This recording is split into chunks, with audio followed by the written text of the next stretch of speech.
Hello, my name is Otis Courtney, and this is Collateral Impact. The purpose of the show is really to share my view of things that have happened in my life from my own perspective, people I've met, places I've been, just things that really have impacted my life.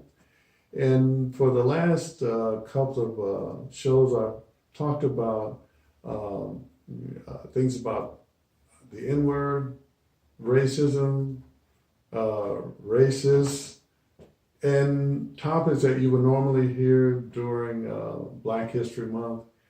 And one might ask, well, with all these negative things and all these things going on, how do you remain calm? How do you cope? And as the title of the show might suggest, there are people who have come into my life who have, without knowing it, led me in this direction of finding peace in a storm, if you will. And one of the people, I'll name just a couple, well, maybe three, starting with my grandmother, who insisted that I was in church, in Bible study, making sure, in other words, I wasn't out on the streets getting in trouble. Another is someone that you may be familiar with. His name is Jim Marshall, one of the famous people leaders. And the other is Sandy Stevens. And Sandy Stevens, you might remember of Minnesota Gophers and Rose Bowl fame.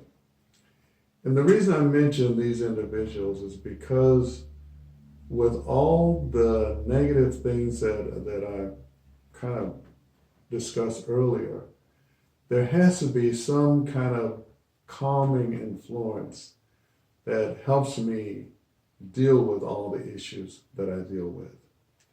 And so one of the things that I do when I'm trying to collect myself and get my thoughts kind of organized is I write.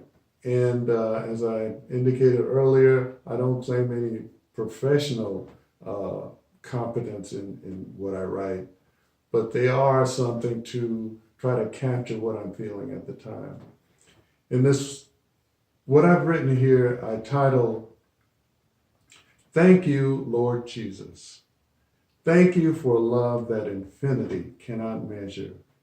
Thank you for your grace, that unearnable treasure. My life is yours to do what you will, and my desire is to be your vessel to fill. As my mind reflects on memories of past days, my spirit soars as my mind relays that you have always been there and you always will, because I'm a child of the King, an incomparable thrill. Thank you for your love, your grace, and your presence. Thank you, Lord Jesus, for giving my life essence."